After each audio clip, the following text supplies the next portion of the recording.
All right, so we are back with week 3 DST matchups for you to stream out there in your fantasy football league. So, kind of like what I said last week, these are going to be the 5 teams and the 5 matchups that I think are the best to stream this week at the DST position. I'm also not going to talk about defenses that are over a 60% rostered percentage because they're probably not available in your league anyway. So, what's the point of talking about them? First being New England going up against the Steelers this week. So far through the first 2 weeks, the Patriots are not letting you run the football. The Steelers can't really run the football very well anyways. Their defense as a whole is giving up about a league average amount of points currently. They're, again, not letting you run the football, so it's all coming through the air, which means it all has to come down on Aaron Rodgers. They're getting after the passer. So what does that look like? They can't run the ball. Aaron Rodgers is old, can't get out of the pocket, not a good offensive line. They're 9 sacks in through 2 games, so you're looking at 3-4 sacks on Aaron Rodgers. I just don't think it's going to be a very high explosive game for this Pittsburgh Steelers offense. So with all that being said, I think what that means is that you'll end up seeing the Patriots outscore their DST projections and score on your platforms in week 3. Is the Tampa Bay Buccaneers. Again, they're giving up a little bit less than a league average number of points per game from their defense as a whole. They are going up against the Jets this week. There's a real reality where Justin Fields unfortunately doesn't clear concussion protocol. You'll have to monitor what that looks like. Even if he does clear it, they're not letting you run the football. So that means Justin Fields is going to be in trouble. It means that Breece Hall is going to be in trouble. Braylon Allen's going to be in trouble, which means that this game has to be won through the air by Justin Fields if he does play. We kind of saw what that looked like in week 2 with the Bills, and it didn't look too good against a decent pass defense. I don't think the Bucs pass defense is that amazing, but I do think it's good enough to make it where if it is Justin Fields, he probably isn't that successful. And if it is Tyrod Taylor, maybe it's a little bit better through the air, but the run game is going to be pretty abysmal, and it could be a good opportunity for the Bucs to kind of smash in week 3. Okay, so the next matchup kind of makes me feel like picking up the Vikings last year when I streamed them a couple of times in the beginning of the season because they weren't revered as this crazy top 5, top 10 defense last year at that point in time. And it's not so much that I love the defense because, again, I really just don't know, but it's just this gut feeling that they're a pretty good streaming option in week 3, and that is the Indianapolis Colts, who are going up against Tennessee Titans. They are ranked 11th in the league in points per game allowed currently.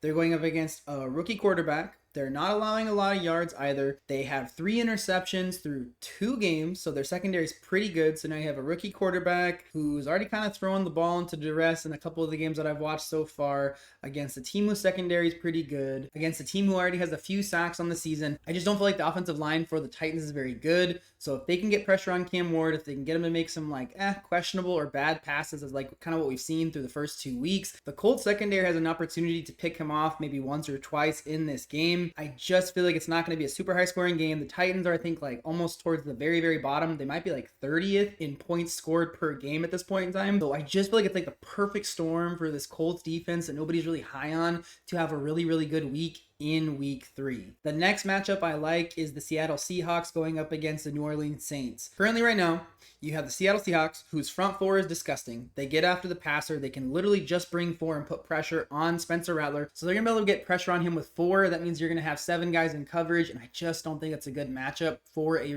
it's not a rookie QB, but a guy who's technically still playing like rookie games where he's kind of figuring out how things work. The Seahawks are ranked 7th in points allowed per game. The Saints are again towards the bottom like the Titans are in points per game that they score. So I'm not anticipating that Spencer Rattler and the Saints are going to be able to score a lot of points, move the ball very effectively. Alvin Kamara is probably going to be shut down through the run game. So if you can't run the football, he's got to pass a lot to try and win this game. I just do not think it is a great matchup for him. The other big thing to keep in mind, and this is why Seattle is my favorite pick this week, it's why Seattle is the team that I am streaming at defense this week. So far through the season, they have 4 interceptions and 6 sacks. So effectively speaking, they've had 2 interceptions in each game and 3 sacks in each game. I just think that they are going to get after Spencer Rattler. They're going to be able to pick off the ball. And if they take one of those interceptions for 6, you are absolutely smashing in week 3 for your defensive streaming option. That is my best recommendation so far, and is probably the best one. I probably should have saved them for last, but here we are, right? The last option, I guess this is kind of why I saved it towards the end,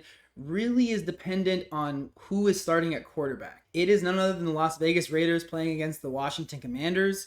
The Raiders are ranked 5th in points per game allowed. If Jaden Daniels starts and is going to play, not quite as comfortable, but he may be hobbled. So maybe if you can't find one of the other people I've talked about so far, it may be an okay option to stream that week. But if it is Marcus Mariota starting and not Jaden Daniels, and you can't find one of these other options out there, I think the Raiders will do just fine in week 3. The offensive line for the Commanders has been okay. The run game's not going to probably be very effective, if effective at all. You're going to possibly have Marcus Mariota out there making his first start. I don't know since how long, but the first time he's played since like week 7 or 8 last season.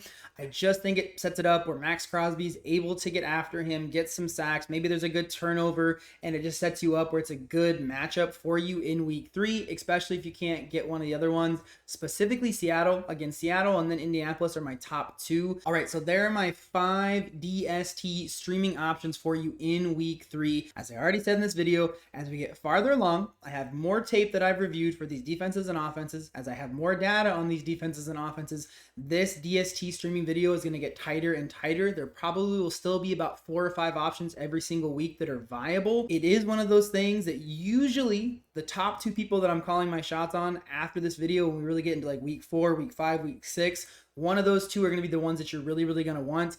I may have to end up making this video on Mondays, which wasn't my plan, but because of the waiver wire and how that works, I know that people want to pick up the defenses they want to stream earlier in the week on the waiver wire or shortly after, so I'll probably have to move this video to Monday, so my apologies, it's a little bit later in the week, and hopefully this video helps you get just a little bit closer to winning your fantasy football championship in 2025. Obviously, the waiver wire has already come and gone, but you're still able to pick people up. I will have my video down here below. You will see people in that video that you probably have not heard almost anybody else, if anybody at all, talk about on YouTube. It is kind of tailored more going forward towards deeper leagues, and I'm also trying to do something like I said I was going to do and give you people to pick up before they pop off.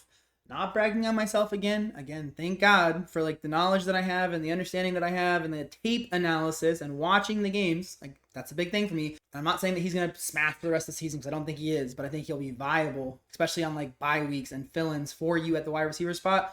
I talked about Wan'Dale Robinson on my waiver wire video in week 1. What did he do in week 2? I would not have told you to start him. Now everybody's talking about get Wan'Dale, pick him up, he's viable, this. I've already heard it out there, which is a little too late now because you had to burn a waiver wire spot, you had to bid fab on him versus picking him up a week early and being able to stash him on your bench and see what we see. And it's still something I would tell you, don't start Wan'Dale in week 3. Let's see if it's something that, this is going to be a common thing that we see out of Russell Wilson and him on a connection basis. So if you're wanting to find people in deeper leagues before they pop off and before you have to burn a waiver wire spot, bid your fab on them, you can get them for free, essentially speaking. Go and check out the video if you feel so inclined.